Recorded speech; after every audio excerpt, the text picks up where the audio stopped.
Այն ինչ որ Սուրբ Հոգուց սովորել եմ, եմ ուզում փոխանցել ձեզ։ Մենք բոլորս որ գալիս ենք աշխարհից, մենք նախ մեռած ենք եղել։ Մենք շատ ենք հասկացել հավատն ինչ բան է, մեղն ինչ բան է, Քրիստոս ինչ բան է, ավետարան ինչ բան է, ոչ մի բան չէ։ Ես հիշում եմ սեպտեմբերի 14-ին երեկոյան մարդկանց մոտ ես հայում էի Քրիստոսին։ Ես չէի հավատում։ Ես անհավատ պիղծ մարդ եմ եղել։ Ես անգամ իմ հարազատ աղբորը սպանող մարդ եմ եղել։ Եվ հերս այնքան էր զզվեն ձնից, որ ինձ կախեց, որ փրկվի ինձնից։ Այդպիսի մարդ է, միայն սատանայի գործիք է։ Ես իրոքում իրան հայում եմ, մերժում եմ, օրինձի քարոզում ուզում եմ ծեծեմ, սպանեմ, բայց ամսի 15-ին այդ երկի արարիչը հայտնվավ ինձ։ Ընդամենը, երբ որ այդ եղբայրը աղոթում էր ինձ համար, ես իմ մտքիս մեջ ասեցի, ես չգիտեմ դու կաս թե չկաս, բայց քանի որ եթե այդ մարդը ինձ խնդրել, դենց լացակումած, ես մարդի խնդրածը կտայի։ Ընդամենը այդ կան անկեղծ ասեցի։ Եվ Տեր այցելեց ինձ։ Ես այդպիսի անձ չեմ տեսել։ 64-5 տարեկան մարդ եմ։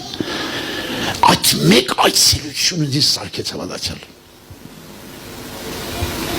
Եվ այդ մեկ այցելությունից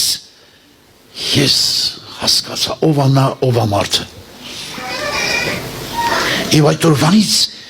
բոլոր մարդիկ իմ աչքից ջնջվեցին, մենակ Հիսուսը բարձրացավ։ Ես ուզում եմ հանդիպեք Հիսուսին։ Հիսուսի մեկ հանդիպությունը աշխարհի Պողոս Առաքյալի նման մարդկանց հանդիպելուց ուզում եմ միլիոնատ Պողոս Առաքյալ տենաս զերոյա,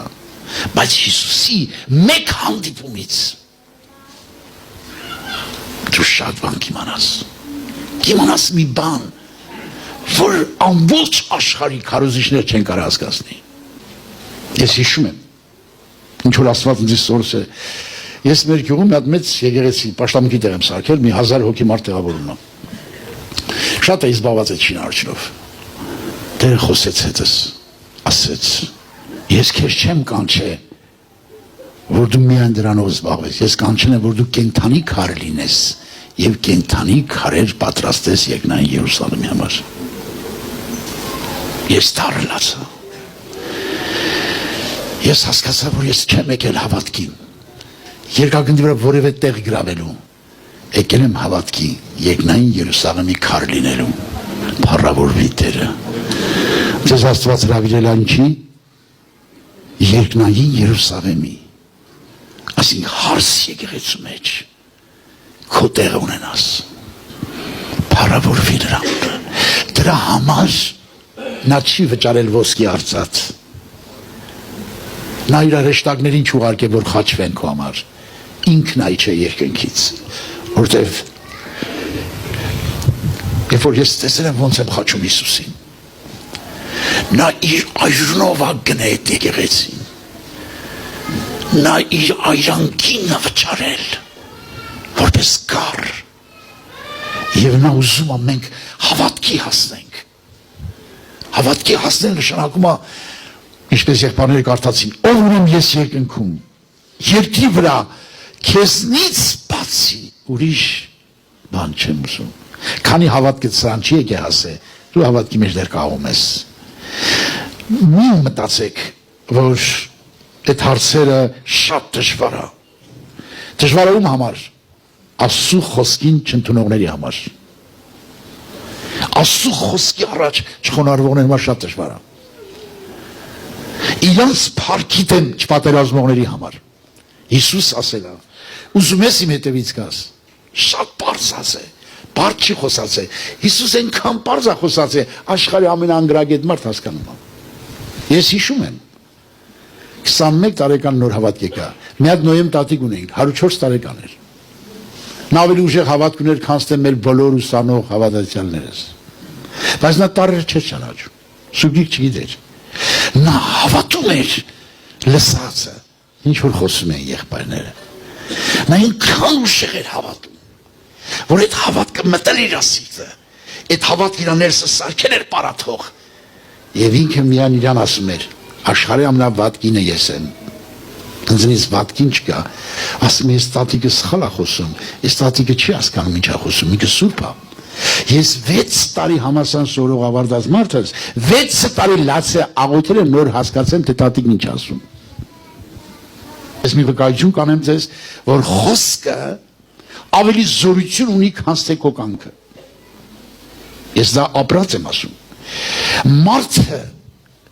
անզոր է Աստծո կամքը կատարելու, մարդը տենց ուժ չունի։ Մարդի մեջ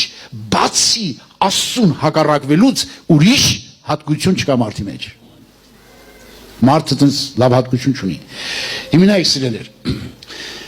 տարիներ առաջ ես այս խոսքը կարդացել էի, որ հիմա ես կարդում եմ, եւ խնդրել էի, լացել էի, ողբացել էի, որ Աստված այս խոսքերը գրիմ սրտի տախտակների վրա։ Տեր այսպես կսե, անիցյալ այն մարդը, որ մարդին կապավինի ու մարմին իրեն բազուկ կենե եւ իր սիրտը Տիրոջից կխոտորի։ Նման խոսքեր, որ ես կարդում էի, Սուրբ Հոգին կպնում էր սրտիս, այդ խոսքերը գրում էի բլոգնորդիս մեջ, աղոթում էի, խորհում էի, անգիր էի սովորում, սրտիս մեջ աղերսում էի, որ Տերը գրի իմ սրտի տախտակի վրա, փոխի իմ սիրտս։ Ես չգիտեի, որ այս խոսքը գրված է իմ մեջ։ Ես չգիտեի սիրելեր։ Հավատքի համար, երբ որ ինձ մի տարի բանտ նստեցրին, ես արդեն առողջապես, հոգեպես այնքան հույծված էի, հավատում եք, որ մեռնելս էի ուզում։ Որտեղ սաղ գիշեր պոշկաների ցավից նռում էի, օրը 20 րոպե արևիրես էինք տենում։ Դե գիտեք, բանտի խուցը, խոնավտեղ, առաջի հարկ։ Վերջը, հիմա մի տարի արդեն նստել եմ, 77 թիվն ապտի տանեն Բաքու, Բաքում էլ կռիվները արդեն սկսվել է Ադրբեջանի հետ միասին։ Ծնողներս եկել են դիտեսակցության, այսպես շուշով խոսում են հեռախոսով։ Մերս ասում է Բալաջան ասում է 30 տարիով կտվոր եղել, ես շատ իր հետ ծառայել եմ, ինչքան որ կարողացել եմ, ասեց 30 տարի թրիկ եմ կուլ տվել, քեզ ուսումի եմ տվել, մարդ դարձրել եմ, բայց դու ստե կմեռնես։ Տարան Բաքուն դե կմեռնես։ Աղաչում են քեզ, լացում են։ Սատանը միանից հարցակվի մտքերիս վրա։ Ես պոշկաների ցավը միանից հաստիպում, հորնումորս արցումները միանից հաստիպում։ Ես ուժ չունեմ խոսալու։ Ես որոշեցի հորնումորս արցունքի չմերժել։ Որոշեցի ասել, համաձայն եմ։ Հենց պարագին որոշեցի ասեմ, համաձայն եմ, այս սիրտս ոնց որ ճղվեր, եւ այս խոսքը խոսած ներսիցս։ Անիցյալա այն մարդը, որ մարդին կապարինի եւ մարմինն են բազուկ են սիրտը Տիրոջ մի կխոտորվի։ Այս խոսքը ասես կրակի պես ներսիցս խոսած։ Ես ապշեցի։ Այդ ամբողջ մտքերը, սատանի մտքերի հարցակումը բոլորս օդը ցնդեց։ Հորնումորս խոսքերը օդը ցնդեցին։ Եվ ես մի զորություն շարժեց մեջս։ Մի կրակ եկա մեջս, որ իմ խելքից, իմ կամքից, իմ ցանկություններից լրիվ հակառակ էր։ Եվ անցավ որոշ ժամանակ, երբ որ ես հանդիպեցի Երեմիա մարգարեության այս խոսքերը, այս մարդը ինչ ասում։ Վանզի Տիրոջ խոսքը ամենուրախատին կանարգանք եղավ։ Եվ սիզանիկա չհիշեմ, մեյ մնալ անոր աննով չխոսեմ։ Այս մարդի մեջ էլ եղեց վիճակը, այնքան են հալածե, ծեծե, տանչե, հոգեպես, ֆիզիկապես, ամեն ցեով, որ այս մարդը հրաժարվում է քարոզելուց։ Ասма, տեսեք ինչ ասում։ Ու ասի, զանիկա չհիշեմ, մեյ մնալ անոր անով չխոսեմ, բայց սրտիս մեջ վառած կրակի պես եղավ։ Իմ սրտի մեջ որ այդ խոսքը չլներ, կվառեր, այսօր իմ ու քո գործը պետք է գիշեր ցերեկ պարապենք Աստծո խոսքի վրա, որ այդ խոսքը գրվի մեր մեջ ու մենք հավատքի հասնենք, որ հավատքը կառավարի մեզ։ Խոսքը մենք ճուղենք Քրիստոս որդնա, հայրն է մշակնա։ Հիմի ճուղնա արմատին բռնում, թե արմատնա ճուղին բռնում։ Հարց եմ տալիս ես։ Արմատնա ճուղին բռնում։ Այսօր ինձ ու քեզ պետք է հավատքի մեջ հաստատվել, որ Քրիստոսի վրա արմատ բռնենք, որ Քրիստոսի վրա արմատ բռնենք, ամբողջ աշխարհը թափի մեզի չի կարա հաղթի, որտեղ մեր մեջ Աստծո խոսքը իշխում է տիեզերքը։ Այս ամբողջ տիեզերքը կառավարվում է Աստծո հավիտենական խոսքով, փառք Տիրոջը։ Ձեզ մի ցավ